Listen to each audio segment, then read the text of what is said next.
ونشهد أن لا إله إلا الله وحده لا شريك له ونشهد أن سيدنا ومولانا محمدا عبده ورسوله أرسله بالهدى ودين الحق ليظهره على الدين كله وكفى بالله شهيدا وعلى آله وصحابه بالصدق والصفاء أما بعد أعوذ بالله من الشيطان الرجيم بسم الله الرحمن الرحيم يا أيها الذين آمنوا ادخلوا في السلم كافة ولا تتبعوا خطوات الشيطان إنه لكم عدو مبين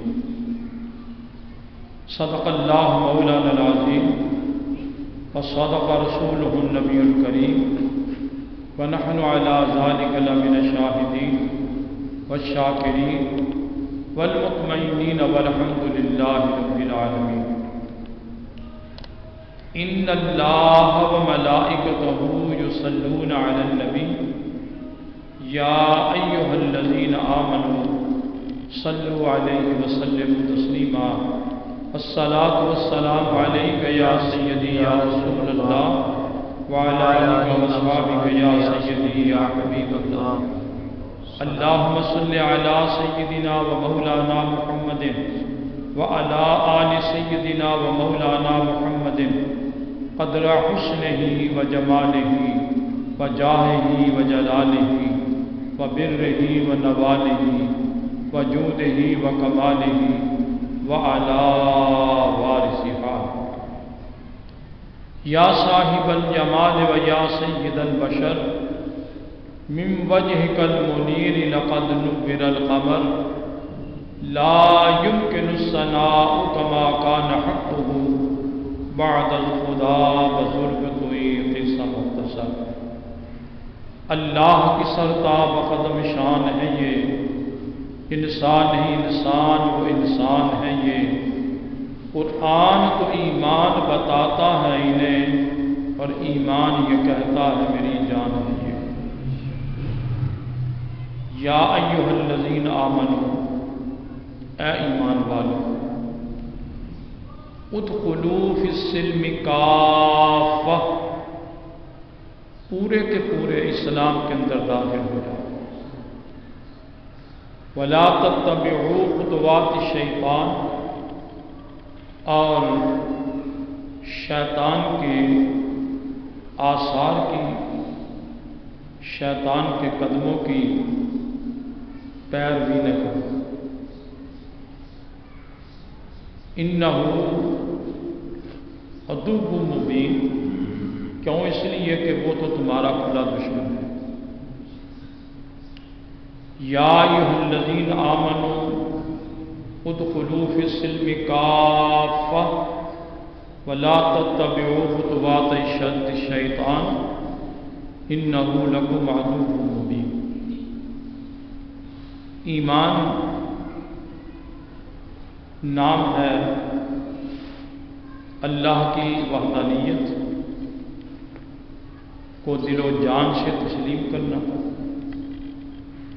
اور سید العالمین محمد رسول اللہ صلی اللہ علیہ وآلہ وسلم ان کی رسالت کو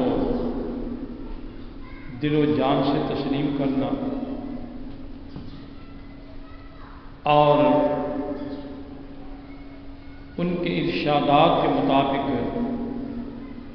اپنے جسم و جان کو ڈھالنا اور ان کی اتباع کرنا اطاعت کرنا اور ان کے ارشاد کے مطابق اپنی زندگی کو ترتیب دینا حضرت انسان یہ محض ایک حیوان ناطق ہے اور اس کی ذہنی صلاحیتوں کو بروئے کار لانے کے لیے کسی رہبر کی ضرورت ہے۔ اگر والدین رہبر کے طور پر اس کی تربیت کریں تو وہ انسان بننے میں ایک اچھا کردار ادا کر سکتا ہے۔ پیارے نبی پاک علیہ الصلوۃ والسلام کا فرمان ہے کہ کل مولود یولد علی فطرۃ الاسلام، ہر پیدا ہونے والا فطرت اسلام پر پیدا ہوتا ہے۔ فأبواه یحودانہ او ینصرانہ او یمجسانہ۔ اب اس کے والدین کا کردار ہے کہ چاہیں تو اس کو یہودی بنائیں، چاہیں تو اس کو عیسائی بنائیں، چاہے تو اس کو قبر پرست بنائیں۔ اور اگر اپنی زبان میں یہ کلمات کہہ دیے جائیں تو ٹھیک ہوگا کہ جو والدین کا مذہب ہوگا اولاد وہی مذہب پہچانے۔ ابتدا جو ہے جس گھر کے اندر جس مذہب کی ہوگی پروان بھی وہ بچہ اسی کے مطابق چلے۔ رہا یہ کہ پھر وہ جب اس کی ذہنی صلاحیتیں کام کرنا شروع کر دیں، اس کا فہم و ادراک بالغ ہو جائے اور رشد و ہدایت کے وہ قابل ہو جائے تو پھر شاید وہ اپنے مذہب کے بارے میں سوچ و بچار کر سکے اور کچھ پہچان سکے۔ اس پر حضرت سیدنا ابراہیم علیہ السلام کی پیدائش سے لے کر ان کے بالغ ہونے تک کی تصریحات قرآن مقدس کے اندر موجود ہیں۔ وقت نہیں ہے کہ تفصیل میں جا کر کے میں بیان کروں کہ آپ نے کیسے اپنے اللہ کو پہچانا۔ قرآن کی آیات تو اس طرف توجہ دیتی ہیں کہ فلما رأى الشمس قال هذا ربي هذا أكبر فلما رأى كوكبا قال هذا ربي فلما أفل قال لا أحب الآفلين فلما رأى القمر بازغا قال هذا ربي فلما أفل قال لئن لم يهدني ربي لأكونن من القوم الظالمين۔ فلما رأى الشمس قال هذا ربي هذا أكبر۔ تو یہ اللہ کی وحدانیت کو پہچاننا یہ حضرت انسان کے لیے از بس ضروری ہے، اور اللہ کی پہچان کے ساتھ اللہ کی پہچان کرانے والے کو پہچاننا اس سے بھی زیادہ ضروری ہے۔ اور اللہ کی پہچان کس نے کروائی؟ وہ ہمیں تو ہمارے آقا مولا امام الانبیاء شہنشاہ دو عالم سید العالمین محمد رسول اللہ صلی اللہ علیہ وآلہ وسلم نے کروائی۔ اور اگر دیکھا جائے تو کائنات کا ایک ایک ذرہ اللہ کی وحدانیت کا وہ بولتا ثبوت ہے، اور اللہ تبارک و تعالیٰ کی ذات کی پہچان کرواتا ہے۔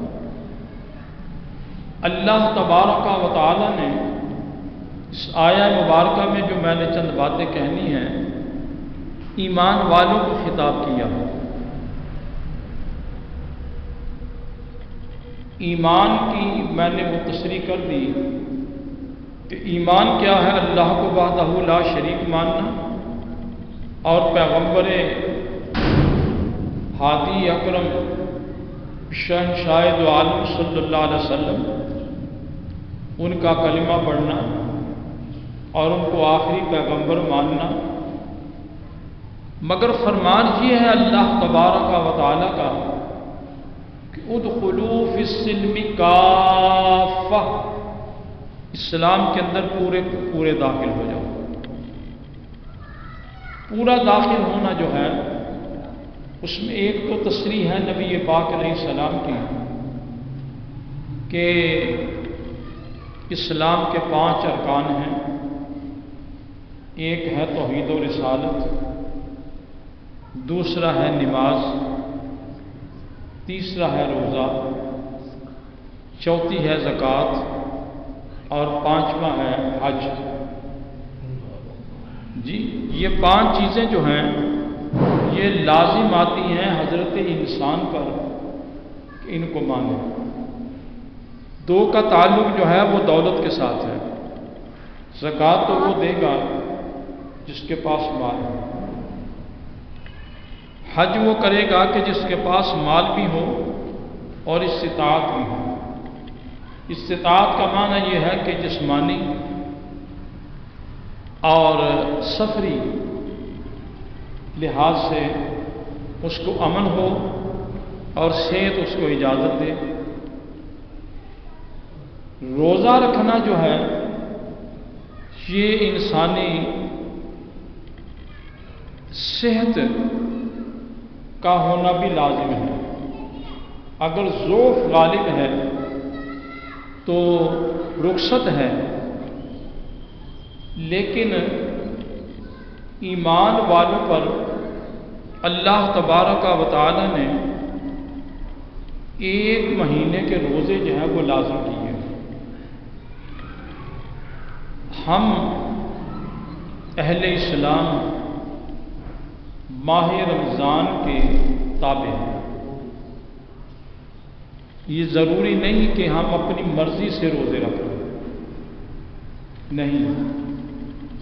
اللہ کا فرمان یہ ہے کہ کتب علیکم الصیام کما کتب علی الذین من قبلکم، تم پر روزے ہم نے فرض کر دیے جیسا کہ تم سے پہلے کیے تھے۔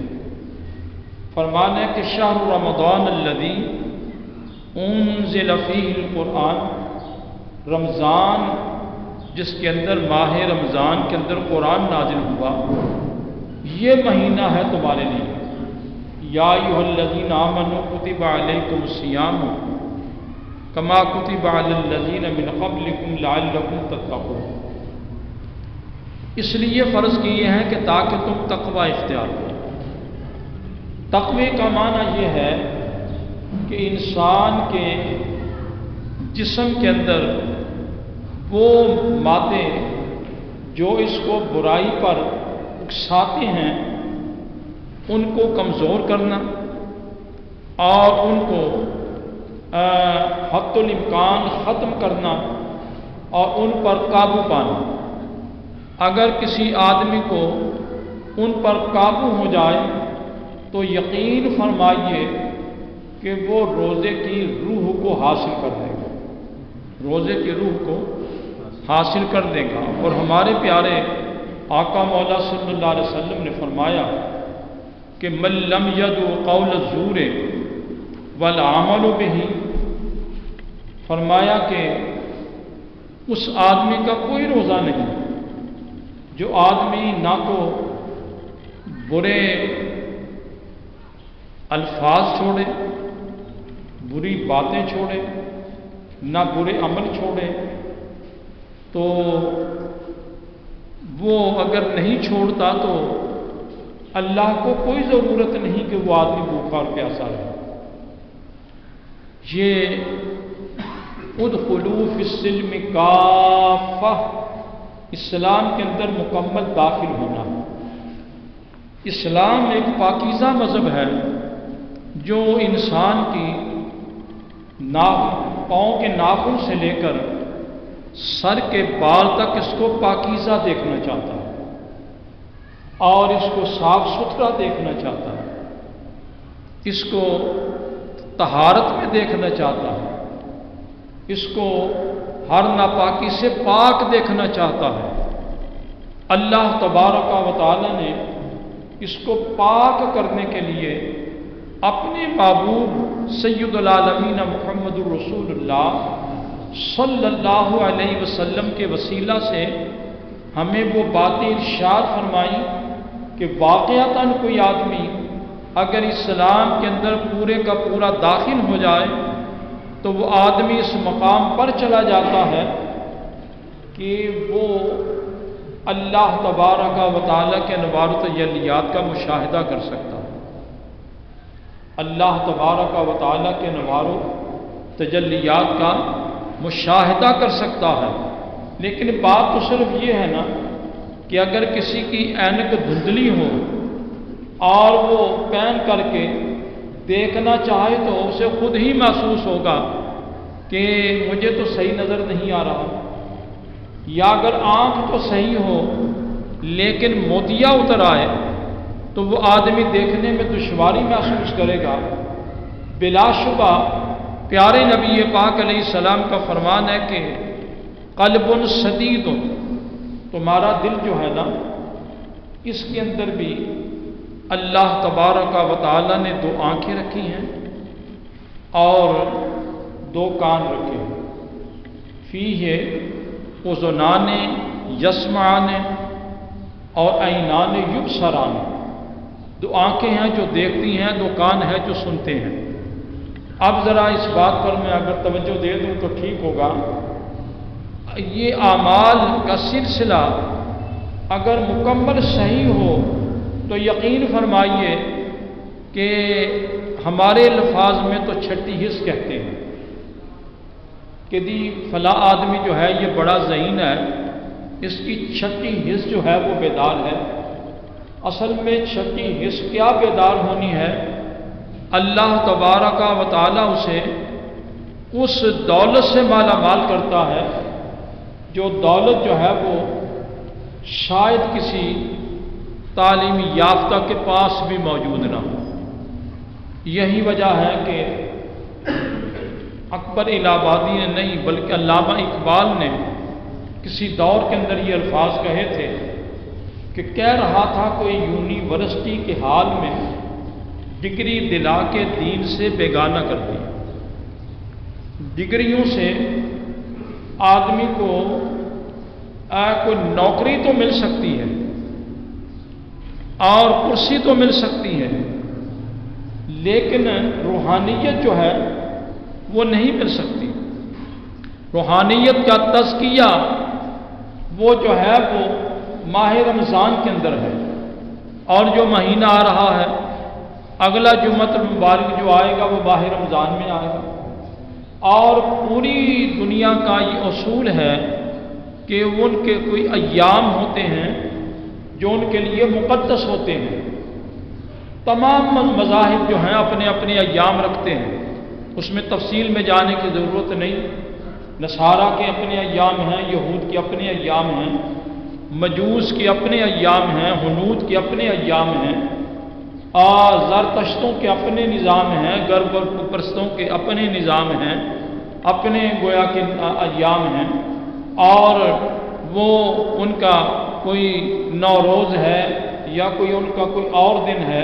ہمارے لیے جو دن اللہ تبارک و تعالی نے مقرر کیے اس میں عبادات کی طرف توجہ دلانے کے لیے کیے، تو ارشاد یہ ہوا ادخلوا فی السلم کافۃ ولا تتبعوا خطوات الشیطان، اسلام کے اندر مکمل کے مکمل داخل ہو جاؤ۔ اب مکمل داخل ہونے کے لیے بہانے نہیں چلتے۔ ہم لوگوں نے بہانے بنا رکھے ہیں، جنہوں نے روزہ نہیں رکھنا ہوتا وہ خواہ مخواہ کے بیمار بن بیٹھتے ہیں، اور یہ ہمارا ملک اسلامی ہے۔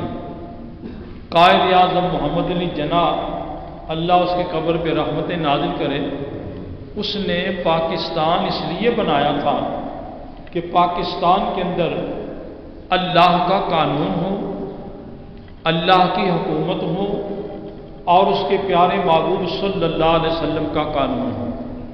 لیکن یہ بد نصیبی ہے ہماری کہ ہم نے جو پاکستان کے وارث بنے قائد اعظم محمد علی جناح کے بعد ہم نے اس کو اور طرف لے جانے کا پروگرام کر دیا۔ کسی نے جمہوریت کا جھنڈا گاڑ دیا، کسی نے لبرلزم کا جھنڈا جو ہے وہ گاڑ دیا، کسی نے سوشلزم کا جھنڈا جو ہے وہ گاڑ دیا، کسی نے کوئی۔ حقیقت یہ ہے کہ ہم نام کے مسلمان ہیں، ہم نام کے مسلمان ہیں، ہمارے اندر جو روح ہے اسلام کی وہ آج نظر نہیں آتی۔ اب دیکھیں کہ یہ بیماری وبا جو ملک کے اندر آئی، ملک کے نہیں بلکہ پوری دنیا میں آئی، اور حکمرانوں نے ایک لفظ جو ہے وہ میڈیا پہ ڈال دیا کہ ہم نے ڈرنا نہیں مقابلہ کرنا ہے، ڈرنا نہیں مقابلہ کرنا ہے۔ اور یہ لفظ جو ہے نا، یہ یوں سمجھیں کہ اسلام کے بالکل خلاف ہے، اسلام کے بالکل خلاف ہے۔ اس لیے کہ اللہ تبارک و تعالیٰ کی جب پکڑ آتی ہے تو دنیا کی کوئی طاقت اس کا مقابلہ نہیں کر سکتی۔ ان بطش ربک لشدید، اللہ کا فرمان ہے کہ اللہ تبارک و تعالیٰ کی پکڑ جو ہے وہ بڑی ہی سخت ہے، جی اس کا مقابلہ نہیں ہو سکتا۔ ہاں البتہ یہ بات ضرور ہے کہ جب آفات و بلیات نمودار ہوں تو حضرت انسان اللہ تبارک و تعالیٰ کی بارگاہ میں سر بسجود ہو جائے اور اپنے گناہوں کی تلافی کرے، معافی مانگے، تو اللہ تبارک و تعالیٰ ان وباؤں کو ٹال دیتا ہے اور ان کو ختم کر دیتا ہے۔ پیارے نبی پاک علیہ الصلاۃ والسلام جب اندھیری دیکھتے تو آپ نوافل کی طرف توجہ فرماتے، جب آپ سورج گرہن دیکھتے تو آپ نماز کی طرف توجہ فرماتے، جب آپ چاند گرہن دیکھتے تو آپ نماز کی طرف توجہ فرماتے، جب آپ قحط دیکھتے تو نماز کی طرف توجہ فرماتے۔ اور ہمیں بھی قرآن و حدیث کے اندر یہی گویا کہ یہ ملتا ہے، لیکن ہماری پوزیشن جو ہے وہ کچھ اور قسم کی ہے کہ ہم نے اپنے وسائل پر انحصار کیا، نتیجہ نکلا کہ یہ سال سے زیادہ ہو گیا ہم اس وبا کا مقابلہ نہ کر سکیں اور کر بھی نہیں سکتے، تا وقت کہ ہم اللہ تبارک و تعالیٰ کی بارگاہ میں سر بسجود نہ ہو جانا۔ لیکن اس میں ایک اور بھی مصیبت بن گئی کہ جو مراکز تھے ہمارے عبادات کے اور جہاں دعائیں قبول ہوتی تھیں، یعنی عبادات میں اندر دعائیں جہاں قبول ہوتی ہیں، جو اللہ تبارک و تعالیٰ نے بعض مقامات رکھے ہیں، جیسا کہ اللہ کا فرمان ہے ان الصفا والمروۃ من شعائر اللہ، یا مکۃ المکرمہ کے مقامات ہیں، مدینہ المنورہ کے مقامات ہیں، ہم نے یہ کیا کہ ان کو یا تو مکمل بند کر دیا یا ہم نے وہ اپنی مرضی کے ساتھ، جن حکمرانوں نے اپنی مرضی کے ساتھ جسے چاہا اسے پرمٹ دے دیا، لیکن وہ بھی نہ تو حجر اسود کے قریب جا سکے، نہ ملتزم کے قریب جا سکے، نہ حتیم کے اندر نوافل پڑھ سکے، نہ مقام ابراہیم کے قریب جا سکے۔ نتیجہ کیا نکلا کہ ہم نے دعاؤں کے مراکز کو جو ہے وہ بند کر دیا، تو ہم نے توجہ اپنی کس طرف کر دی؟ ان کی طرف کر دی جو عقل کے غلام ہیں، جو عقل کے غلام ہیں، انہوں نے اپنی عقل کے فارمولوں کے مطابق جو ہے وہ ویکسین بنائی اور ویکسین کو آگے چلایا اور اس کے متعلق پروپیگنڈا کیا۔ آج نتیجہ کیا ہے کہ وہ بھی پڑھنے پڑھانے سننے سنانے میں آتا ہے کہ کامل طور پر وہ بھی کامیاب نہیں، لیکن جن کے کامیاب ہے وہ ان کی ہوگی، لیکن زیادہ تر یہی پوزیشن ہے۔ اب اندازہ تو لگائیے کہ دنیا والے یعنی کافر لوگ جب ان کے ایام آئیں تو وہ ایام میں لوگوں کے لیے آسانیاں پیدا کرتے ہیں، لیکن ہم مسلمان کہلانے والے جو ہیں جب وہ ایام آئیں تو ہم لوٹ گسوٹ کا نظام پیدا کرتے ہیں، لوٹ گسوٹ کا نظام پیدا کرتے ہیں۔ آج ماہ رمضان کی وجہ سے اخبارات بڑے پڑے ہیں کہ مہنگائی زیادہ ہوگی اور ابھی مہنگائی اور بھی زیادہ ہوگی۔ کیا ہم یہ مسلمان کہلانے کے حقدار ہیں؟ ہم مسلمان کہلا سکتے ہیں کہ ہماری یہ پوزیشن جو ہے یہ امت مسلمہ انسانیت کے خلاف ہے کہ انسانیت کو فائدہ دینے کی بجائے ہم انسانیت کو نقصان دے رہے ہیں، اور ہم انہیں سہولت دینے کی بجائے اذیت دے رہے ہیں۔ اس کا نتیجہ کیا ہے کہ آنے والے مہینے میں مہنگائی جو زیادہ ہوگی تو اس کا اثر خاص طور پر ان لوگوں پر پڑے گا جنہوں نے سحری و افطاری کا نظام کرنا، جنہوں نے انتظام کرنا ہے، جنہوں نے سحری و افطاری کرنی ہے، ان کے لیے مشکلات جو ہیں وہ دن بدن بڑھائی جا رہی ہیں۔ تو گرانی کرنا جو ہے اسلام کے اندر یہ بالکل غلط ہے۔ پیارے نبی پاک علیہ الصلوۃ والسلام نے احتکار سے منع فرمایا جو آدمی صرف اس لیے اجناس کو روک لیتا ہے کہ وہ مہنگی کر کے بیچے گا، پیارے نبی پاک علیہ السلام نے فرمایا وہ ہم میں سے نہیں ہے۔ اس کو نبی پاک علیہ السلام نے تو مسلمان ہی قرار دی تھی۔ ہم کیا کرتے ہیں؟ ہمارے یہاں سٹاکس جو ہے وہ کیا کر رہے ہیں؟ تو وہ سٹاکس جو ہیں ان پر گرفت کس نے کرنی ہے؟ جنہوں نے گرفت کرنی ہے وہ بھی اسی کام میں لگے ہوئے ہیں اور وہ بھی اسی کام میں لگے ہوئے ہیں۔ آج یہاں پر گویا کہ یہ پوزیشن ہے کہ وہ بقول علامہ شیخ سعدی رحمۃ اللہ علیہ کے کہ تن ہمہ داغ داغ شد پمپا کجا کجا نہم، جسم تو سارے کا سارا زخمی ہے، تو یہ آدمی پمپا کہاں کہاں پر رکھے گا اور کہاں کہاں پر دوائی لگائے گا۔ آج پوزیشن جو ہے مسلمان کی یہ وضع میں نثارہ ہو تمدن میں ہنود، یہ مسلمان ہیں جنہیں دیکھ کے شرمائیں جو۔ اور بھی بہت کچھ کہا گیا کتابوں کے اندر، بزرگوں نے کہا حقیقت تو یہ ہے میرے دوستو کہ اللہ تبارک و تعالیٰ کا آرڈر یہ ہے کہ تم اسلام کے اندر مکمل کے مکمل داخل ہو جاؤ، اور اسلام اس بات کا تقاضا کرتا ہے کہ تم ایک دوسرے کے ساتھ ہمدردی کرو۔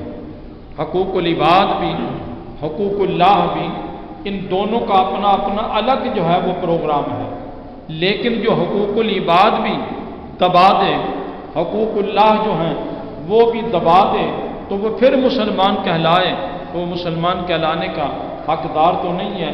حقیقت تو یہی ہے کہ وہ علامہ اقبال نے کہا تھا کہ اگر گویم مسلمانم بلرزم کہ دانم مشکلات لا الارا، میں جب اپنے آپ کو مسلمان کہتا ہوں تو میں کپ کپا جاتا ہوں کہ میں جانتا ہوں کہ اس کی جو ہے مشکلات کیا ہے۔ آج ان معاملات پر کسی کی کوئی کنٹرول نہیں، کسی کی کوئی گرفت نہیں۔ اس کا نتیجہ کیا ہے کہ پورا ملک جو ہے وہ لادینیت کے گویا کہ حصار کے اندر ہے۔ ضرورت ہے اس بات کی کہ آنے والا ماہ رمضان جو ہے اس میں کچھ سہولتیں پیدا کی جائیں اور وبا کے خلاف اللہ کی بارگاہ میں گڑ گڑایا جائے، رویا جائے، چلایا جائے۔ اور یہ غالباً کسی نے کہا تھا کہ جمعہ جو ہے وہ یوم استغفار کے طور پہ منا لو۔ بھائی استغفار کے طور پر تو وہ منائے جو پہلے گناہوں کی معافی مانگے۔ جب گناہوں کی معافی ہی نہیں مانگنی تو پھر استغفار کس بات کا؟ استغفار کس بات کا تقاضا کرتا ہے کہ آدمی اپنے اندر سے صاف ہوگا تو بات ٹھیک بنے گی۔ بہت سی مثالیں میرے سامنے آتی ہیں، بادشاہوں کی بھی، حکمرانوں کی بھی، لیکن وقت نہیں ہے کہ میں اس پر بات کر سکوں۔ اللہ تبارک و تعالی یہ آنے والا ماہ رمضان ہمارے لیے باعث برکت کرے اور ہمیں اس کی تیاری کی توفیق عطا فرمائے اور اس کی نعمتوں سے ہمیں حصے وافر عطا فرمائے۔ واخر دعوانا الحمدللہ۔